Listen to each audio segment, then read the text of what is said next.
Muy buenas a todos y bienvenidos a mi canal. Bienvenidos al análisis del capítulo 5 de la segunda temporada de House of the Dragon, un episodio que está lleno de un montón de referencias, de simbolismos, de conexiones incluso entre los personajes y de metáforas que nos hablan del drama que están viviendo los personajes en este punto de la historia. Es verdad que también es un capítulo de cambio, de transición, el gobierno en Desembarco del Rey acaba de cambiar de forma radical y el de Rocadragón sigue aún estando inestable porque no confían del todo en Rhaenyra, porque Daemon está fuera, que la parte de Daemon es cierto que está un poquito estancada. Tiene que ver también con cómo el personaje está en un punto difícil, pero espero que eso tenga resolución también pronto. Y como digo, es un capítulo que me ha gustado por los detalles que vamos a desvelar de esas conexiones que se hacen entre los personajes, hablándonos del pasado, del presente, del futuro y de las heridas que aún tienen los personajes. Así que ya sabéis, suscribíos para no perderos más análisis de House of the Dragon. Estamos haciendo un análisis cada semana de madrugada aquí en España, pero bueno, justo seguido de que el capítulo salga. Así que suscribíos para apoyar esta trasnochada constante que llevo durante este mes. Dejad un like para apoyar el contenido y vamos allá.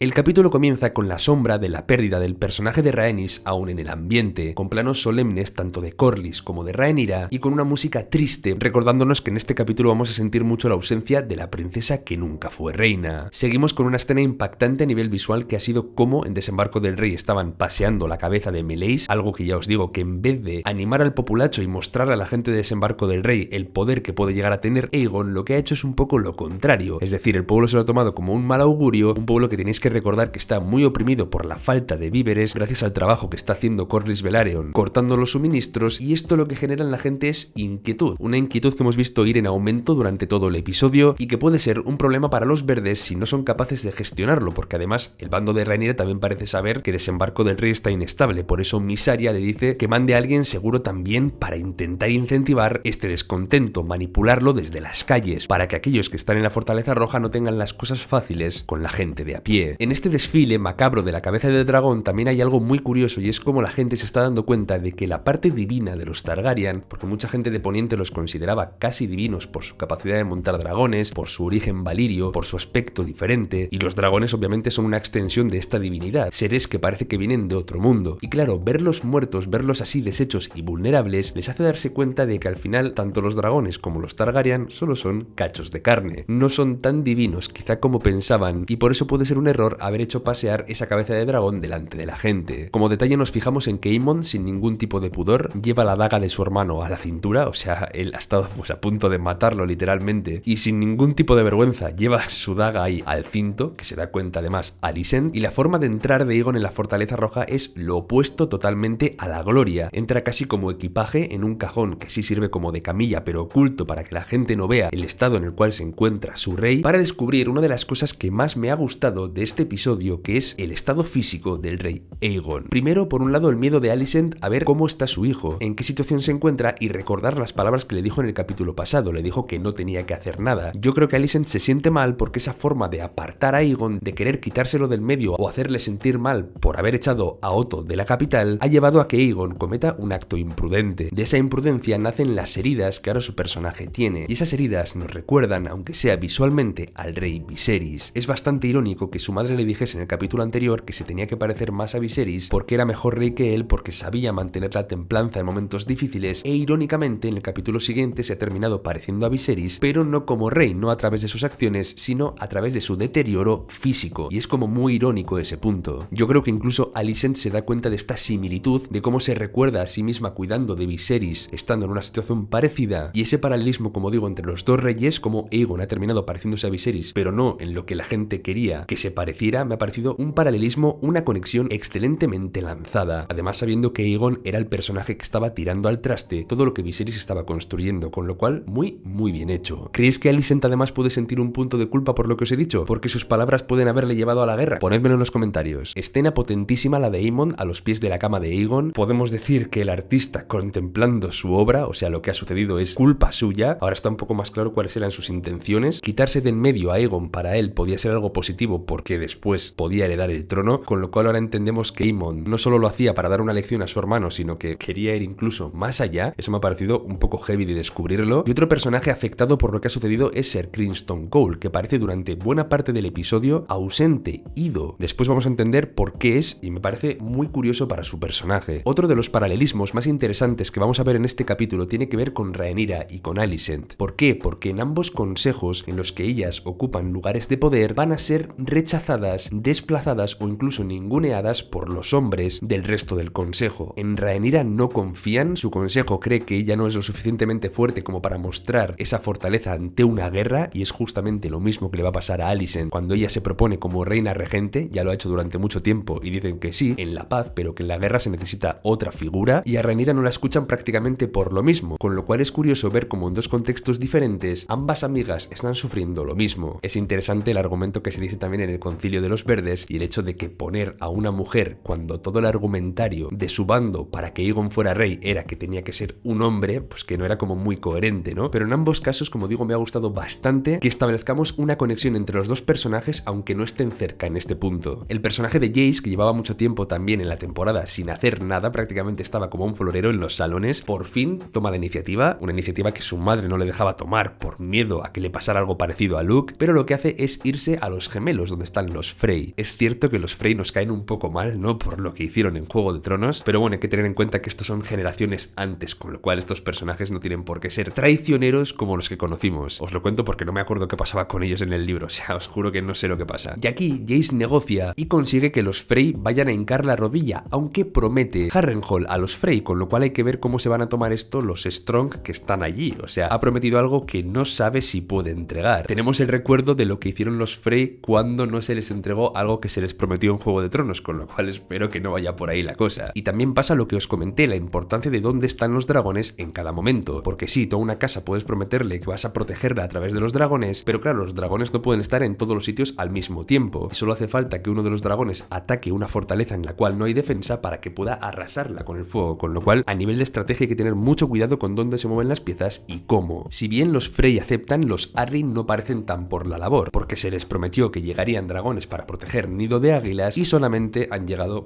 dragones bebé con Rhaena, con lo cual aún no han convencido a esta parte de que se posicione en un lado o en otro de la guerra. Los Arryn, como digo, aún están en el aire, nunca mejor dicho, en Nido de Águilas. Toda la parte de los Bracken y los Blackwood, que se está extendiendo bastante en el tiempo en los capítulos, no pensaba que fuera a ser tan importante o que le iban a dar tanto peso en la historia, nos viene a hablar de cómo en una guerra, sobre todo para el personaje de Daemon, que aquí es donde el personaje se va a llevar una lección importante, es que sí, él intenta primero someterlos a través de los dragones y estos no quieren ceder. Los Bracken parecen fuertes, parecen decididos y no quieren someterse a los Targaryen ni siquiera si la consecuencia es el fuego de dragón. Ya os dije que en la época de Aegon el Conquistador esta era la forma de convencer a la gente de que estuviera de tu parte. O me haces caso, o te unes a mi ejército, o quemo tu fortaleza. Pero aquí nos hemos encontrado con una casa que no parece dispuesta a ceder ni siquiera ante la presencia de Caraxes, que hay un plano que me ha encantado de Caraxes detrás del líder de la casa de los Bracken con una potencia, como digo, visual impresionante. Pero ¿qué es lo que hace Daemon? Les da a los Blackwood rienda suelta para que sometan a la casa Bracken, y con este pretexto se ven legitimados a hacer lo que quieran, además por mandato real, es decir, bajo la bandera de los negros del bando de Rhaenyra, comienzan a hacer todo tipo de atrocidades manchando la imagen de la reina, con lo cual puede ser otro error que el personaje de Daemon haya cometido. Cuando tiene la audiencia con las tierras de los ríos, la gente le dice que esas tierras, sus gentes o las maldiciones como la de Harrenhal pueden expulsarlo, porque si bien se está esforzando para que Harrenhal recupere cierta parte de su gloria, si no trata con mano diestra las tierras de los ríos y los conflictos que pueden haber ahí, esa gente testaruda, valiente y cabezona no se va a someter a cualquiera, con lo cual para mí, como digo, esa es la lección que Daemon se lleva. No puede hacer cualquier cosa, tiene que tener mucho cuidado de a quién le da rienda suelta para hacer lo que quiere y bajo qué estandarte, porque eso puede ir al final en contra de los intereses de su bando, con lo cual esa parte también me ha parecido muy interesante. Es cierto que la parte de las visiones me está cansando un poquito y que ya os comenté en el análisis anterior que tenía que ver con el estado emocional del personaje de Daemon, que en este capítulo va un poco más allá. Vamos a ver a Laena también, vamos a ver a su madre teniendo sexo con él, lo cual sería un poco raro si no estuviéramos hablando de Targaryen, pero luego hay una frase muy interesante que Alice Ríos dice, esta mujer que parece que coquetea un poco con la brujería, que le recuerda que no conoció a su madre, y sabiendo que hemos tenido una visión de su personaje justamente con ella en este capítulo, da que pensar que ella tiene algo que ver en estas visiones, sonidos y demás cosas que Daemon está viendo. Esto ya os digo que es una teoría que os lanzo y no esperemos nada, para nada que aparezcan los libros. Es bastante curioso y quiero ver a dónde nos lleva, pero también digo que creo que esta parte tiene que resolverse cuanto antes y Daemon debería volver al juego a no más tardar. O sea, creo que Sir Alfred con este mensaje de Rhaenyra debería convencerlo ya en breve. Volvemos a hablar del Consejo de los Verdes y la situación que tienen con el hecho de que el rey no esté despertando, con el hecho de que un rey en esas condiciones no pueda reinar y no pueda dar esa imagen de dureza que requiere una situación de guerra. ¿Cuál es la respuesta? ¿Quién parece el adecuado, al menos según el Consejo, para ocupar este lugar?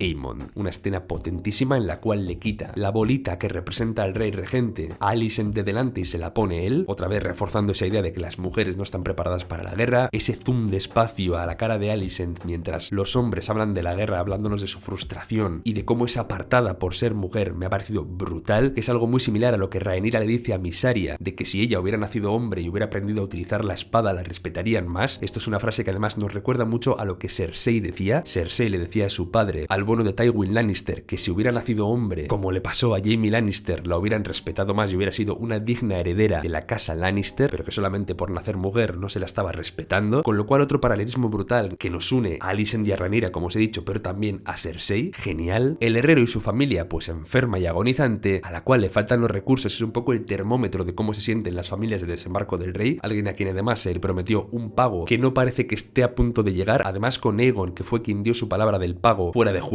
con lo cual veremos si este personaje es importante para el tema de las revueltas de desembarco. Además han intentado marchar de la ciudad y no han podido, o sea, están bloqueando incluso a los ciudadanos para que no se vayan. La situación es que Desembarco del Rey es una caldera a presión de personas descontentas que empiezan a no confiar en quienes están en el poder, que no tienen comida, a quienes no les llegan los suministros, y habrá que ver cómo gestiona esto el mono de Aemon Targaryen, que es ahora el rey regente, o cómo lo aprovecha el bando de Rhaenyra. Detalle rápido, el perrillo del cazarratas sigue persiguiendo incluso su cadáver, con lo cual aunque le dio una patada en su día, yo quiero pensar que lo trató bien en vida, o sea que esa patada fue como algo fruto de la frustración del momento, quiero pensar eso. En la conversación en la que Baela ofrece la mano del rey que Rhaenyra le había dicho a Corlys Velaryon, tenemos una frase muy significativa, que es en la cual dice que Rhaenys seguramente murió como quiso, luchando en su dragón y bajo el fuego dragón, ojo, muy importante, y eso podría explicar un poquito mejor la decisión de Rhaenys de darse la vuelta en el capítulo anterior. Lógicamente se daba la vuelta porque la batalla no había terminado, porque todavía queda un dragón, porque hay que seguir luchando y porque tampoco sabe si Aegon ha muerto o no. Pero si además entendemos que su personaje posiblemente quisiera morir de una forma honorable siendo una Targaryen, pues esa decisión se entiende todavía más. Voy a destacar un par de planos que me han gustado mucho de Daemon, uno en la cama en el cual hay un trozo enorme de cama que oprime, vemos que pesa sobre el personaje de Daemon, demostrándonos que es alguien a quien le están atormentando un montón de cosas, quiere ser el rey pero no considerado rey consorte sino rey, al lado de Rhaenyra, problemas de autoestima, echar de menos a gente del pasado como a Laena, su complejo de sentirse el segundo después de Viserys y aún así no haber sido elegido rey, tiene un montón de cacao en la cabeza que en este plano, como digo, está muy bien representado por lo oprimido que está su personaje. Y luego dos planos que van seguidos que me han encantado, de Daemon y de Rhaenyra apoyándose contra el fuego, pero la sucesión de los planos nos hacen ver que parece que ambos personajes se quieren apoyar el uno en el otro pero no están juntos, diciéndonos que el apoyo de cada uno sería el otro, pero que los dos están solos por las circunstancias, por sus decisiones, por sus choques. Casi podemos juntar los planos para ver cómo un personaje se apoyaría en el otro de estar cerca pero no lo están, y se echan de menos en ese sentido, con lo cual visualmente la escena nos está diciendo que son importantes el uno para el otro y que deben estar juntos cuanto antes. Hay una escena también en la cual descubrimos por qué Ser Criston Cole está tan ausente en este episodio. Es una de las primeras veces en la serie en la cual vamos a ver al personaje mostrarse vulnerable y mostrar miedo ante lo que los dragones pueden hacer en el campo de batalla. O sea, su personaje se ha quedado totalmente traumatizado por lo que ha visto después de la batalla de Aemon, Rhaenys y Aegon, y se ha sentido pequeño, se ha sentido un humano en una lucha de dragones, alguien que tiene poco o nada que hacer ante la magnitud de la guerra que está por venir. Y luego también además le dice a Alicent que prefiere que Aemon sea el rey regente porque va a haber cosas oscuras que hacer por el reino, cosas crueles y terribles, y que Aemon puede ser más adecuado para ello que la propia Alicent, que no quiere que ella cargue con ese peso a la espalda de los actos atroces y oscuros que deberá cometer quien sea el rey en esta guerra, con lo cual me ha encantado ver vulnerable a su personaje. En el capítulo anterior me encantó y en este también, con lo cual el personaje para mí está ganando puntos, sabiendo además lo odioso que había sido en el pasado, con lo cual una escena muy interesante sobre él. Veremos si esto le afecta con respecto a futuras campañas de guerra y a si tiene miedo o no a volver a entrar en batalla. Brutal también la escena de Aemon frente al trono, frente a su objetivo, lo que también le ha sido negado. Los paralelismos, como digo, entre Daemon y Aemon son constantes, y aquí aparece Helena para decir una de las frases más potentes de todo el episodio, que es a ver si le ha merecido la pena, porque Helena, a través de sus visiones o a través de su intuición, porque es un personaje muy inteligente, Joffrey, una mezcla de los dos seguramente, sabe lo que Aemon hizo, sabe cuál ha sido su traición y por eso esas palabras son tan duras, preguntándole si intentar matar a su hermano le ha merecido la pena. Brutal Helena, que ha salido muy poquito en este capítulo, pero cuando ha salido, vaya barra que ha lanzado. Mientras Rhaenyra lee sobre Visenya, una de las antiguas jinete de dragón Targaryen del pasado, aparece Jace para hablar del tema de los gemelos y de cómo los Frey ahora le van a ser fiel. Y aquí surge uno de los temas más importantes que os dije que tuvierais en cuenta que habían pasado en los capítulos pasados, que era cómo se nos hablaba de que los dragones se sentían solos, de que quizá podía haber jinetes para esos dragones que estaban ahí muertos de risa, y es lo que parece que va a suceder. Hay unos cuantos dragoncitos, Vermithor, Ala de Plata, incluso Bruma también está por ahí, que no tienen jinete y que son armas que el bando de los negros va a querer utilizar buscando entre los descendientes de los Targaryen no legítimos o bastardos o que no están reconocidos, lo que os conté que se llamaba en el pasado las semillas del dragón, con lo cual a través de esas semillas, a través de leer e investigar, van a encontrar gente que quizá puedan montar los dragones. Ya ha dicho Rhaenyra que no es fácil, o sea, que no tengan quizá la suficiente sangre Targaryen como para que los dragones los reconozcan como jinetes, pero la idea, como digo, está ahí. Y la serie también te ha lanzado algunas pistas de quién puede ser alguno de ellos. Ponedmelo en los comentarios si lo sabéis o si lo intuís y a ver si acertáis. Yo no voy a decir nada. Ya sabéis, suscribíos para no perderos más análisis de esta y otras series. Apoya mis trasnochadas dándole a un botoncito que no cuesta nada. También puedes dar al botón de like, que también ayuda mucho al vídeo. Y nos vemos dentro de poco por el canal. ¡Hasta pronto!